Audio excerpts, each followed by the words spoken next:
The relationship between the chiefs of staff and Churchill degenerates very quickly into something that becomes, on occasions, deeply acrimonious.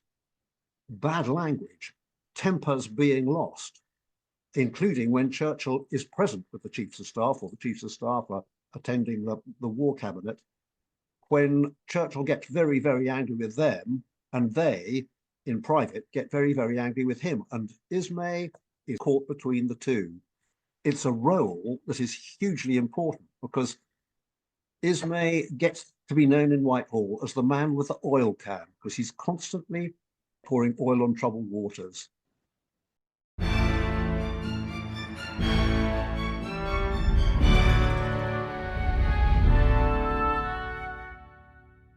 Hello. In late 1941, Winston Churchill lost his temper with his top generals over their disagreement in supplying Stalin with tanks and aircraft. Their obstruction caused, in the words of Alan Brooke, the most awful outburst of temper. We were told we did nothing but obstruct his intentions. We had no ideas of our own, and whenever he produced ideas, we produced nothing but objections, etc., etc. Attlee pacified him once, but he broke out again. Then Anthony Eden soothed him temporarily, but to no avail. Finally, he looked at his papers for some 5 minutes, slammed them together, closed the meeting, and walked out the room. The man who resolved it? General Hastings Pug Ismay, Churchill's right-hand man throughout the war, who later played an important role in the Partition of India and became Secretary General of the newly formed NATO. Historian and former senior military commander John Kiszely joins to discuss Ismay and Churchill, India, NATO, and we speculate as to how Ismay would have dealt with Donald Trump. Plenty more history on the way, including actress Helen Lederer on the vital contribution her family made to the war. So please do share this pod, but until then it's me talking with John Kiszely on Churchill's right-hand man.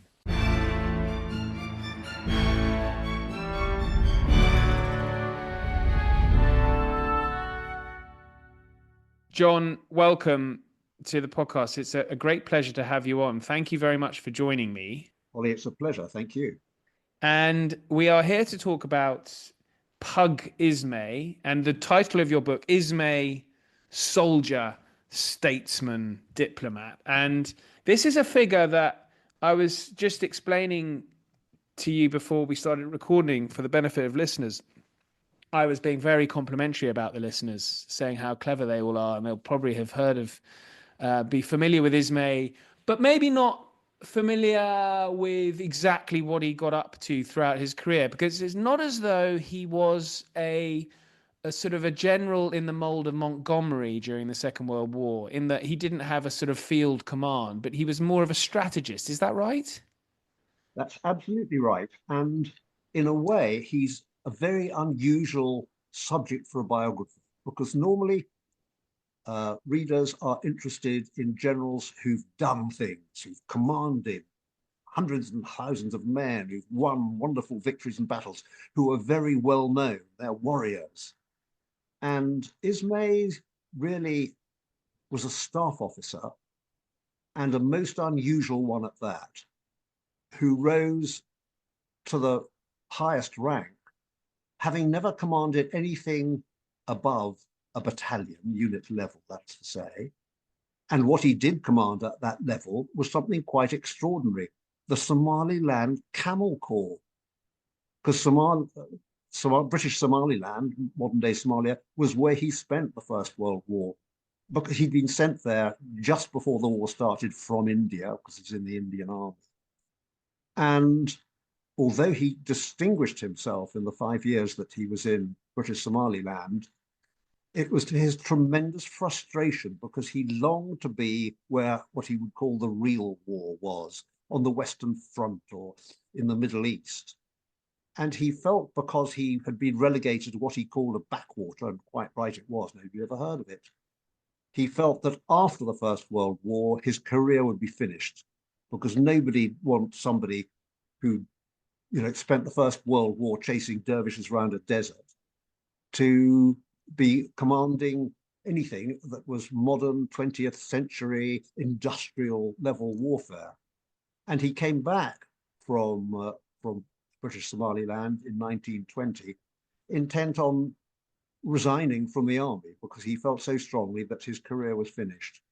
Well, he And he was was there also, for 6 years, wasn't he? he was. Also, he came back. It had really got to him that this had been gnawing away at him for years, sitting in a desert as he was at the headquarters. Although he came to command the Somaliland Camel Corps, having been sent there as a lieutenant. He was there so long, he ended up as a lieutenant colonel commanding the Somaliland Camel Corps and won the DSO, the Distinguished Service Order, when he was chasing the Mullah Hassan, with the British press dubbed the Mad Mullah, and brought him to a terminal defeat. But Just a nevertheless, quick question. Sorry, John. yeah. Is a corps implies I've got visions of tens of thousands of camels. No, you're quite right. A corps is a large military formation. In this case, the Somaliland Camel Corps was only 500 strong. It was a unit level, a battalion level command for a lieutenant colonel. So you're right, a complete misnomer. And he came back suffering from depression and exhaustion, appeared before a medical board as soon as he came back, and they gave him 12 months sick leave. Now, that's quite extraordinary length of time. Normally it'd be 3 months, 6 months, a year. 12 months sick leave. He must have been really suffering badly from exhaustion and depression. And it was a marvel that he recovered from it so quickly. Well, I don't want to dwell too long on the events in Somaliland, but we're not a million miles away from German East Africa here. And actually, I remember reading a very good William Boyd novel, An Ice Cream War, which is set around there. Was there any involvement with the Germans, or is it really dealing with the dervishes? None whatsoever. It was, I mean, I said light-heartedly, it was chasing dervishes around a desert. That's what it was, trying to nail this insurgency and the so-called Mad Mullah. And it was, wouldn't have been much different from 100 years before. There was no sort of modern all arms battle with, artillery and engineers, and that didn't exist. It was merely commanding this corps of camels and a few ponies, chasing these insurgents around a desert. Now, I should mention to listeners that, John, you've got experience. I mean, you reached the dizzy heights of Lieutenant General in the British Army, and we've had a few generals on. I don't think we've got anyone higher than. Actually, no, that's not quite true. We had Dannett. He became a full general. Yes, But you had experience, and the reason I bring this up is you had experience in Iraq. Is there any kind of similarities when you were writing about Ismay's experience in a counterinsurgency, which you probably had to deal with yourself in the war in Iraq? Yes, in theory, you might have thought there would be. I mean, I was in Iraq for a year, 2004, 2005, and I was deputy commander of the coalition. But I can't say that I've ever drawn much parallel between Iraq in 2004-5 and, almost or more than 100 years before. Not much parallel, to be honest. More advanced than camels, I suppose, in 0304. But what I'm very interested is he gets a role and in the late 30s as, I think, Secretary of the Committee of Imperial Defense. And this is in 1936. Now, we're skipping a long way. I get that. But I'm interested in this because this is a key part where, we've seen the rise of the Nazis in Germany, their rearmament, their invasion of the Ruhr, and, becoming a more powerful force. The Luftwaffe is growing as well. So this is a key role he has here. How did he get to that position? Well, when he came back from British Somaliland, his next job was back in India with the Indian Army. He was sent to Staff College at Quetta. When he came back from that, having attended also the RAF Staff College at Andover, he was offered and selected for a real prime staff job, which was just as a major to start with, a lieutenant colonel, with this Committee for Imperial Defense, which is a slightly obscure body. It was a cabinet subcommittee which was responsible for recommending to the cabinet strategy and transition to war, not just for the British nation, but for the whole of the British Empire. And he was one of very few, probably only a dozen staff officers who were working for this organization, which worked generally by co-opting, bringing together people who were doing other jobs, either senior military people, senior civil servants, politicians, very senior, all of them. And he was responsible for a number of the subcommittees, including one which was involved in transition to war. And this became hugely relevant later when he came back to the Committee for Imperial Defence, as you rightly said, in 1936, as the deputy secretary. And when we say secretary, this is not just a chap who's sort of arranging the meeting, setting the agenda and taking the minutes. Really, they're chief executives of these groups, decision advice recommending groups. And Ismay is highly involved with this very important one, which is transition to war, and creating what was called a war book of all the actions that needed to be required by every government ministry across Whitehall, and indeed with our allies, that would take us from peace to war.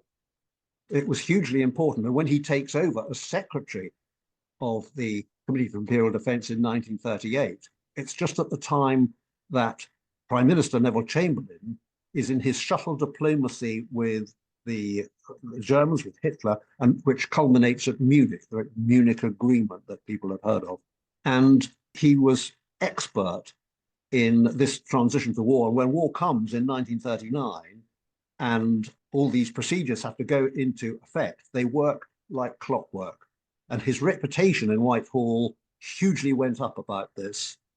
And one of the people who becomes a tremendous fan of his because of the transition to war is Churchill, who of course is not Prime Minister at the time of the start of the Second World War. He's brought in to the very small war cabinet that Chamberlain has and made First Lord of the Admiralty, so political head of the Royal Navy. And when he then takes over from Chamberlain in 1940, he brings Ismay as his personal staff officer, head of his staff, and they developed this very close relationship, which was to endure throughout the Second World War. Now, with this relationship, it would suggest, by appointing him in this role, that Churchill obviously got on with him, respected his views. But would Churchill have known that from before the beginning of the war? And, you know, the mid to late 30s, this is during a period of appeasement. Do we know where, and you've mentioned Chamberlain, do we know Ismay's view on the policy of appeasement and whether he spoke or had meetings with Churchill, who of course was going against government policy at the time? Yes, we do. I mean, he had first worked with Churchill when Churchill was Chancellor of the Exchequer during the General Strike, 1926, when a subcommittee is formed, of which Churchill is the chairman, for the role of the armed forces in supporting the nation during General Strike. And Ismay is the secretary of this subcommittee. And the two of them work hand in glove together. And both of them hugely respected the talents of the other, and neither of them were to forget this. However, when it comes to the appeasement, yes, Churchill, of course, is very anti it. Ismay is a huge respecter of Churchill, but on this particular subject, he takes a slightly more nuanced view than Churchill, that yes, we must confront the fascists, Hitler and Mussolini, but the summer, autumn of 1938, when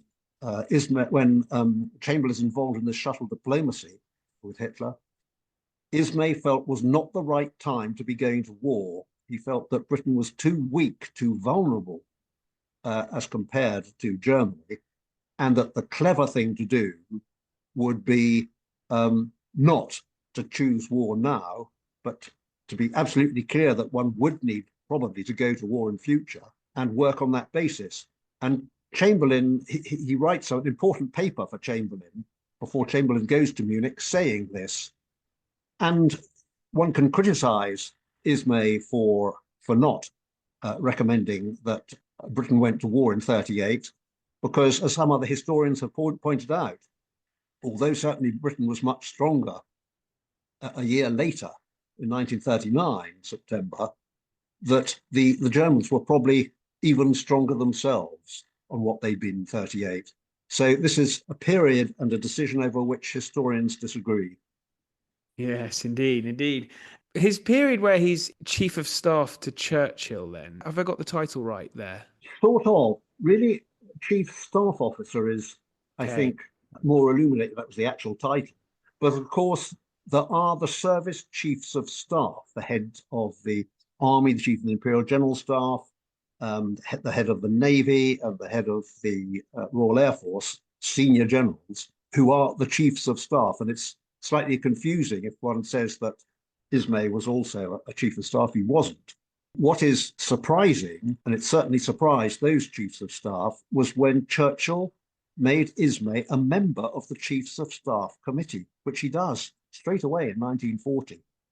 And the chiefs of staff, the three chiefs of staff, must have been deeply surprised and shocked by this, because Ismay was only a major general, so much junior to them.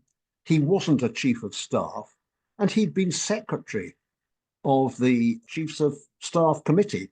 So, as somebody pointed out at the time, the Chiefs of Staff might have thought it was rather like having their butler suddenly sitting at them at the dinner table. And particularly when you go into the war cabinet rooms underground, and the way the Yeah. seating is arranged, Churchill, the people who are coming to have an audience with Churchill, I'm probably not getting that terminology quite right, but they are seated in such a way that they are surrounded by everyone who is in the room, and in particular Churchill, and I assume Ismay would not have been in the sort of spotlight. He would have been to the side of Churchill, witnessing their grilling. Is that right? Sometimes, most often, the chiefs of staff just meet themselves. There's just three round the table, now four with Ismay, with a few secretaries in the background. Sometimes Churchill himself chairs the Chiefs of Staff Committee, and he gives himself the powers to do that. But for the most part, it's just the Chiefs of Staff, and Churchill is not present. So Ismay has this difficult role. He's sitting round the table with the Chiefs of Staff as one of their number, and yet he is the Prime Minister's chief staff officer in his capacity as Minister of Defence, which Churchill was. So he's spending lots and lots of time with Churchill, then coming to the meetings of the Chiefs of Staff, and the relationship between the Chiefs of Staff and Churchill degenerates very quickly into something that becomes, on occasions, deeply acrimonious. Bad language, tempers being lost, including when Churchill is present with the Chiefs of Staff, or the Chiefs of Staff are attending the war cabinet, when Churchill gets very, very angry with them, and they, in private, get very, very angry with him. And Ismay is sort of caught between the two. And it's a role that is hugely important, because Ismay gets to be known in Whitehall as the man with the oil can, because he's constantly, if you like, pouring oil on troubled waters, or oiling the machine, and calming Churchill down when in private, with Ismay, he's bad-mouthing the Chiefs of Staff and saying they're all dreadful and hopeless. And at the same time, he is smoothing the relationship from the Chiefs of Staff side, when in these Chiefs of Staff committee meetings, he's saying, well, let me explain where the Prime Minister's coming from in this. And, you know, you've got to appreciate that he's seeing things differently from you. So calming things down the whole time. He does this throughout the war, including on occasions when the Chiefs of Staff are, as they do twice, if not three times, threatening joint resignation, saying we've had enough of this and we're damn well going to resign. And that really shows Ismay at his best, because he sees things in context. His great gift is patience and seeing things in context, and seeing that keeping the show on the road is the most important thing. You know, put aside egos, calm things down, because could be a constitutional crisis. If the chief of staff resign or if Churchill sacks them, this could bring the direction of the war, Reed, to disaster. And Ismay's great gift is being able to see things in context and calm people down and get them to see things in context as well. And this is between 1940 and 1942. Britain is going through sort of a succession of defeats as well, which shows how difficult this period was. Absolutely.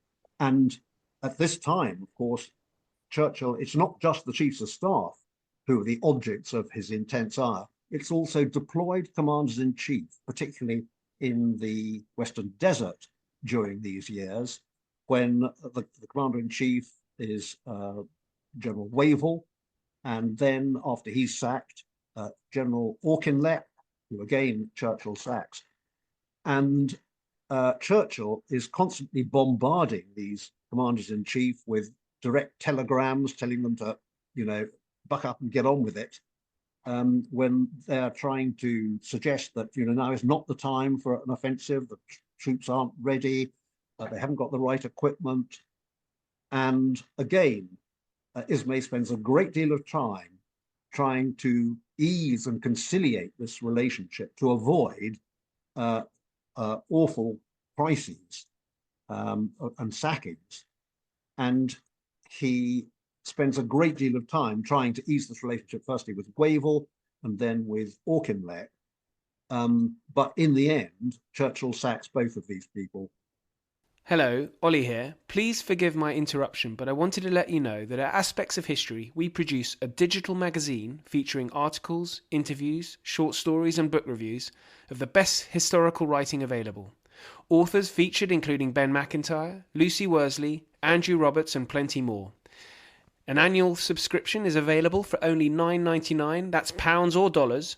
Yep, you heard that right. That's 6 issues for under £10 or dollars. Head over to aspectsofhistory.com to subscribe, where you can also gift subscriptions. Now back to the show. And Churchill's relationship with Alan Brooke, who is the chief of the general staff, that's quite a complex one. Was Ismay quite an important player in ensuring that those two got on? Because, Churchill's in I've read, I think it's particularly in Andrew Roberts' biography of Churchill, he's in tears often. Tears of frustration, Churchill, sometimes. And this relationship between the two is sort of love-hate. That must have been quite difficult for Ismay to navigate. Very much so. And of course, Alan Brooke's diaries, which are published after the war, show that each night he goes home and writes his diary, saying the most vitriolic things about Churchill. What a dreadful strategist Churchill is, what a dreadful person he is, what a bad leader he is. And of course, the next morning, Alan Brooke is feeling rather differently about it. But nevertheless, the relationship between Churchill and Alan Brooke is not a good one. And occasionally it's very bad indeed. And Ismay again plays a very important role in calming and encouraging and saying to Churchill, of course, Alan Brooke likes you, because Churchill had said, no, he hates me, I'm going to sack him. I can see it in his eyes, he hates me. And Ismay goes to Alan Brooke and says, we've got a real problem. The Prime Minister says he thinks you hate him. And Brooke puts his pen down and says, absolutely not. I love him. I mean, he can be very frustrating, but he's a great man. And, I don't hate him at all. And Ismay goes back to Churchill and says, I had this conversation with Alan Brooke, and this is exactly what he said. That occasionally he finds you frustrating, but actually he loves you. And this calms down the relationship between them, which had reached this crisis point when Churchill was hell-bent on sacking Alan. It's quite sweet, actually. I suppose this is something that when one reads history books, particularly of the Second World War with all the battles and everything, it's the personal relationships one doesn't really, I guess, appreciate, particularly. And characters like Ismay, who play such a key role in that kind of element to leadership. That's absolutely right. Um, I think that's something that comes out very strongly in an analysis and a study of Ismay. And certainly when I was writing the book, I was really quite surprised to the extent that this illuminates how important personalities and personality clashes, because all these people at the top have huge egos, politicians and military, not just at this point in history, it has to be said, to this day, one is finding that unsurprising.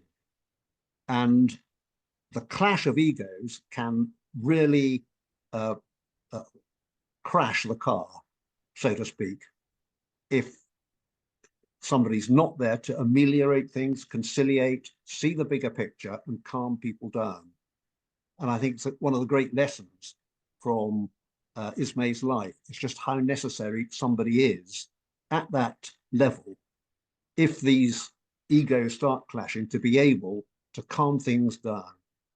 Yeah, because I was reading that he accompanied Churchill on many, I don't know how many, but journeys to the United States, these actually, which were very dangerous as well. I mean, the number of people killed in airplane crashes speaks to Churchill and I suppose Ismay's courage in making all these dangerous trips. But yes, they travel vast distances together, don't they?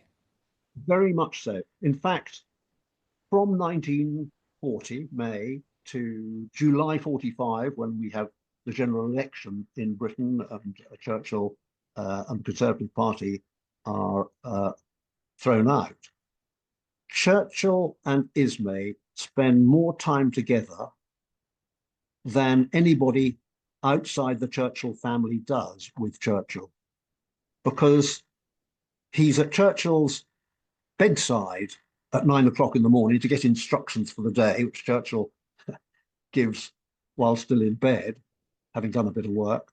He's with him throughout the morning, whether he's in the office and at meetings or doing visits. He's with him in the afternoons and evenings, and in the evenings, if Churchill's working alone in his study, and if Churchill's alone, he's almost always working. Ismay sits in a corner to be present, to be able to help Churchill if he needs help, but quietly doing his own work if not.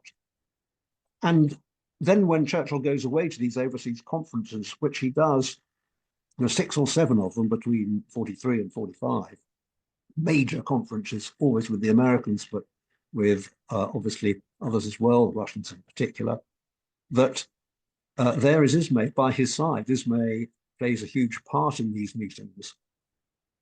And also at the meetings with the Americans there, Ismay plays a very important part in conciliating the sometimes acrimonious relationship between the British and the Americans, between the British chiefs of staff in particular and their American opposite numbers. And it's not generally known that these conferences very often started with a very bitter, difficult atmosphere between the two sides, and almost always end quite the opposite, with friendship and goodwill and a good attitude. And Ismay plays a very important part in this conciliation, bringing these meetings to a satisfactory conclusion, bringing the two sides together, just calming the tensions and always emphasizing what the two sides have in common. And he and actually General Dill, previous chief of the Imperial General Staff, who becomes head of the mission in Washington, he plays a very important part of this as well. But without that, the Anglo-American alliance in the war might have come to some very difficult moments, truly difficult moments, which they don't because of this conciliation process and the part that Dill and Ismay play. Well, then that therefore means that he's an ideal candidate for, I mean, it's a big role after the war when Clement Attlee, who presumably respected Ismay's service during the war, as Secretary General of the newly formed NATO. And I'm very interested to talk to you about this, actually. the NATO of 1945. What exactly were the years he took over? He became Secretary General. Yeah, he becomes the first Secretary General of NATO in 1952, April 52, right? 1952, until 1957. Before that, from 1949, when NATO is formed through to 52, there is no such thing as a Secretary General. And it's all a bit chaotic, the central staff in London of NATO. And in 1952, the NATO nations decide they're going to reinforce the staff. They're going to move the headquarters from London to Paris, and they're going to have this new appointment, Secretary General, to draw the whole thing together.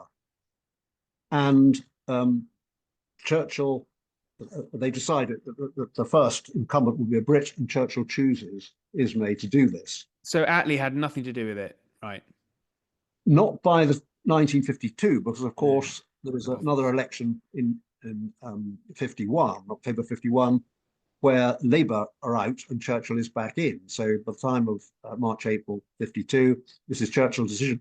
Just to go back, though, to Attlee, it's a remarkable thing about Ismay that, having been a very close confidant of Churchill during the period 40 to 45, when the election occurs, July, Labour come back into power, and it's Clement Attlee who is Prime Minister, and he's been the Deputy Prime Minister during the war years. That Ismay, although he had huge loyalty to Churchill, gives to Attlee the same degree of loyalty and sense of duty that he'd given to Churchill. And it's a tribute to Ismay's huge sense of duty that he does this. It's not a case of, who is this new chap coming in? My friend was Churchill. I don't like this guy. Quite the opposite. He had huge respect for Attlee, and of course Attlee is simply delighted and has huge respect for Ismay, because Ismay sees it as duty to give the Prime Minister his 100% loyalty and support, whoever the Prime Minister is. I'm glad we've stayed on Attlee, because I did want to do it chronologically, so we can come back to NATO, because one thing I've missed out is the Partition of India.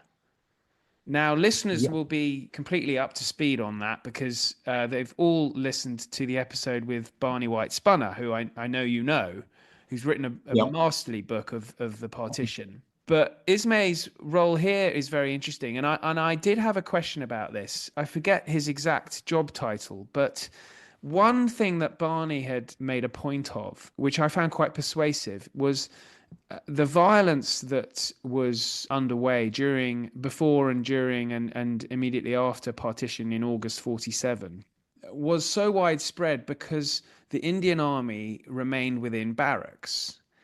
And what I wanted to understand here was that there was one part of the Indian army that effectively disobeyed those orders under, I think, General Tuka in the Bengal part of British India. And whilst there was violence, it was less widespread. And I wondered, what was Ismay's role in either attempting to persuade Nehru to have the Indian army out in the streets to try and keep things calm, or was he very much in favour of keeping them within barracks? Yes, I mean, it becomes a very interesting time in Ismay's career, and we're talking now the very start of 1947, that Ismay finally retires as Chief Staff Officer to the Prime Minister, to Attlee, in December of that year.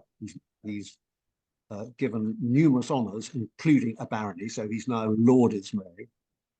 And at exactly this time, his old colleague and friend, Admiral Mountbatten, appears at his office and says, most extraordinary things happened. I've been appointed the last Viceroy of India in order to plan the transition, the transfer of power, which the British government is committed to, and makes it plain that he'd like Ismay to come as his Chief of Staff. And Ismay's in two minds about this. He's exhausted. He wants to retire. He wants to go back to his farm in Gloucestershire and look after his Jersey cows. He doesn't want a new job. And he certainly wants another job in a crisis, which obviously the transfer of power in India is going to become. But out of loyalty to his old friend, he says, yep, I'll come with you and do it. And when they arrive in India in March of 1947, you're right, India is already in turmoil, and the relationship between the Hindu and Muslim communities is already very, very sour, and in places hugely violent. And they then have to come to a decision about what to do. And they both of them see India descending into anarchy and realize that unless action is taken very quickly, anarchy will prevail, and the police and military forces are not big enough to contain this in a huge country with a huge population like India. And Ismay comes to a conclusion very quickly that unless action is taken and a decision made as to what is going to happen, indecision will lead to anarchy. And so he and Mountbatten have the plan made that will divide India into two dominions within the British Commonwealth, India and Pakistan, and announce this decision in 2nd of June 1947. And generally speaking, this is quite well received, that both sides and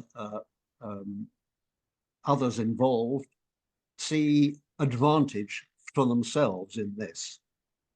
But what transpires is that Mountbatten says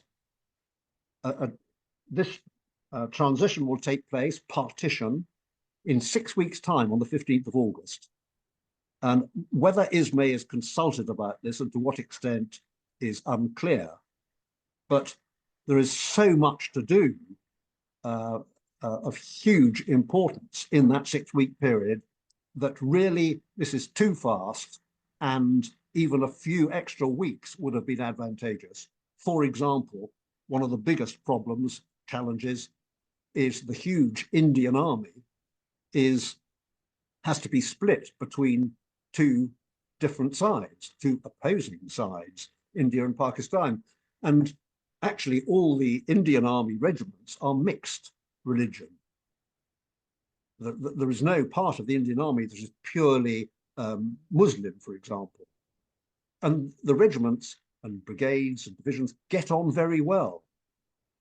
This has been the focus of the British leadership of the Indian Army, that, put your religion and put your background behind you, the loyalty to the British Army and to this regiment. And this is a very strong ethos within the Indian Army.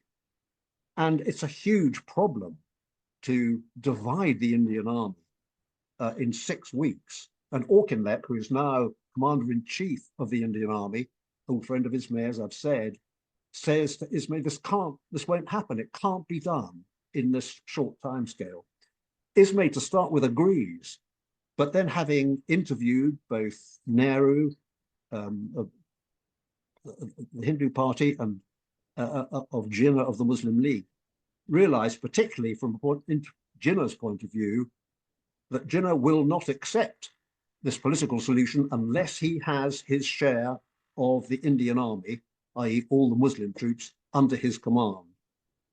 And this proves to be one of the big problems after the partition, after the 15th of August, when, as everybody knows, India descends into turmoil and, in places, anarchy. I see. I know we're running out of time, John. I mean, this is why he's such a fascinating figure. It encapsulates such major events during the 20th century. But I wondered if I could bring this up to the current day, which is, we've mentioned briefly that he was Secretary General of NATO. I wondered what his approach would be in dealing with someone like Donald Trump, because as you've explained, he's used to dealing with, big figures. Trump's looking at Greenland and thinking, I want a piece of that, or all of it. And I think our current Secretary General of NATO has talked about sending troops there, which seemed a little bit premature. I wondered what Ismay's approach would have been. That's a fascinating speculative question. I think one can only answer it by looking at what Ismay's approach was as Secretary General, what his principles and priorities were. And he was very clear from the outset in 1952 that his priority during his time as Secretary General would not be fancy political initiatives. He wouldn't be looking to major on that.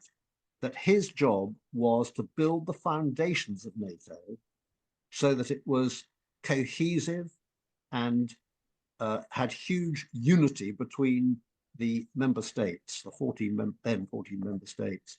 And he spent his whole time with that as his priority. And he was very, very good at it. It was a brilliant appointment from that point of view. He was very successful. Everybody trusted him because he's such a trustworthy person with huge integrity. He made it plain that he was acting on NATO's behalf, not on Britain's behalf, much to the frustration of some of the politicians in Britain who felt he could be doing more for Britain. But anything that possibly smelt of something that could undermine the unity of NATO became his focus, to calm everybody down, just as he'd done in his relationship between Churchill and the Chiefs of Staff, and indeed between the British and American Chiefs of Staff, the principle he applied in NATO. And he was a realist. He had huge common sense and good judgment. And I think he would be well suited today in a period where NATO, there's a huge amount of uncertainty with different political figures, not least President Trump, that Ismay would have been very good at finding a way that calmed everybody down and kept the show on the road. And he'd have been, in my view, absolutely right in doing that. And that was his strength as Secretary General. Many of his successors who'd been professional politicians, which Ismay wasn't. He'd spent a very few months as a cabinet minister with Churchill in 1951, but he wasn't a professional politician. And many Secretary Generals of NATO, although Ismay's name is so well thought of in NATO then and now, many of them, because they're professional politicians, have been focusing on new political initiatives. And I'm not saying that's wrong. I'm just saying that at that time that Ismay was Secretary General, he was quite right not to focus on that, but instead to focus on keeping the show on the road and bringing the cohesion of NATO together to face the threat, the Soviet threat, the Russian threat today. So I don't know exactly what he'd be doing over your particular scenario, but those would be the principles that he was following. Yes, he would have been. I think he would have been happy to go to Mar-a-Lago and try and talk the Donald through. This has been fantastic. What an incredible, extraordinary figure. Our links are in the show notes to the book. Very handsome tome it is too. So listeners can find out more there. It does sound like he's almost a loss to the marriage counselling industry. But I think his talents were better suited to the military and to high governance. But John, this has been fantastic. Thank you. It's been a pleasure.